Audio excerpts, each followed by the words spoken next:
Folded hands. Ravan के पूर्व के राक्षसों के विषय में फोल्डेड हैंड्स। श्री राम का राज्य अयोध्या में स्थापित हो गया तो एक दिन समस्त ऋषि मुनि श्री रघुनाथ जी का अभिनंदन करने के लिए अयोध्यापुरी में आए। श्री रामचंद्र जी ने उन सब का यथोचित सत्कार किया। वार्तालाप करते हुए अगस्त्य मुनि कहने लगे, युद्ध में आपने जो रावण का संहार किया वह कोई बड़ी बात नहीं है, परंतु द्वंद्व युद्ध में लक्ष्मण के द्वारा इंद्रजित का वध सबसे अधिक आश्चर्य की बात है।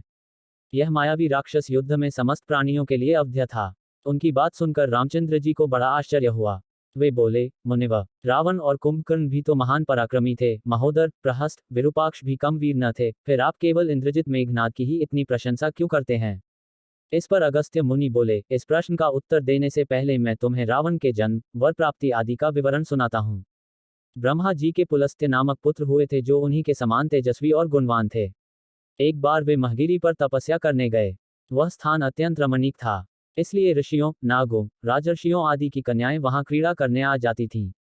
उन कन्याओं की उपस्थिति के कारण उनकी तपस्या में विघ्न पड़ता था। उन्होंने उन्हें वहां आने से मना किया। जब वे नहीं मानी तो उन्होंने शाप दे दिया कि कल से जो कन्या यहां मुझे दिखाई देगी वह गर्भवती हो जाएगी। शेष सब कन्याओं ने तो वहां आना बंद कर दिया, परंतु राजर्षि तृणबिंदु की कन्या शाप की बात से अनभिज्ञ होने के कारण उस आश्रम में आ गई और महर्षि के दृष्टि पड़ते ही गर्भवती हो गई। जब तृणबिंदु को ये बात मालूम हुई तो उन्होंने अपने कन्या को पत्नी के रूप में महर्षि को अर्पित कर दिया। इस प्रकार विश्रवा का जन्म हुआ जो अपने पिता के समान वेदविद और धर्मात्मा हुआ। महामुनि भरद्वाज ने अपनी कन्या का विवाह विश्रवा से कर दिया। उनके वैश्रवण नामक पुत्र हुआ। वह भी धर्मात्मा और विद्वान था। उसने भारी तपस्या करके ब्रह्मा जी को प्रसन्न किया और इंद्र तथा वरुण के सदृश लोकपाल का पद पाया। फिर उसने त्रिकूट पर्वत पर बसी लंका को अपना निवास स्थान बनाया और राक्षसों पर राज्य करने लगा। श्री राम ने आश्चर्य से पूछा, तो क्या कुबेर और रावण से भी पहले लंका में मांसभक्षी राक्षस रहते थे? फिर उनका पूर्वज कौन था? ये सुनने के लिए मुझे कौतूहल हो रहा है। अगस्त्य जी बोले, पूर्व काल में ब्रह्मा जी ने अनेक जल जंतु बनाए और उनसे समुद्र के जल की रक्षा करने के लिए कहा। तब उन जंतुओं में से कुछ बोले कि हम इसका रक्षण रक्षा करेंगे और कुछ ने कहा कि हम इसका यक्षण पूजा करेंगे। इस पर ब्रह्मा जी ने कहा कि जो रक्षण करेगा वह राक्षस कहलाएगा और जो यक्षण करेगा वह यक्ष कहलाएगा। इस प्रकार वे दो जातियों में बढ़ गए।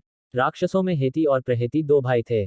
प्रहेती तपस्या करने चला गया, परंतु हेती ने भया से विवाह किया जिससे उसके विद्युत्केश नामक पुत्र उत्पन्न हुआ। विद्युत्केश के सुकेश नामक पराक्रमी पुत्र हुआ। सुकेश के माल्यवान, सुमाली और माली नामक 3 पुत्र हुए। तीनों ने ब्रह्मा जी की तपस्या करके यह वरदान प्राप्त कर लिए कि हम लोगों का प्रेम अटूट हो और हमें कोई पराजित न कर सके। वर पाकर वे निर्भय हो गए और असुरों को सताने लगे। उन्होंने विश्वकर्मा से एक अत्यंत सुंदर नगर बनाने के लिए कहा। इस पर विश्वकर्मा ने उन्हें लंकापुरी का पता बताकर भेज दिया।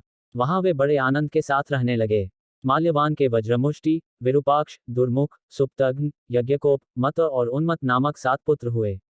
सुमाली के प्रहस्त्र, अकंपन, विकट, कालिकामुख, धूम्राक्ष, दंड, सुपार्श्व, सहनादि, प्रधस एवं भारकर्ण नाम के 10 पुत्र हुए। माली के अनल, अनिल, हर और संपाति नामक 4 पुत्र हुए। ये सब बलवान और दुष्ट प्रकृति होने के कारण ऋषि मुनियों को कष्ट दिया करते थे। उनके कष्टों से दुखी होकर ऋषि मुनिगण जब भगवान विष्णु की शरण में गए तो उन्होंने आश्वासन दिया कि हे ऋषियों, मैं इन दुष्टों का अवश्य ही नाश करूंगा। जब राक्षसों को विष्णु के इस आश्वासन की सूचना मिली तो वे सब मंत्रणा करके संगठित हो माली के सेनापतित्व में इंद्रलोक पर आक्रमण करने के लिए चल पड़े। समाचार पाकर भगवान विष्णु ने अपने अस्त्र शस्त्र संभाले और राक्षसों का संहार करने लगे।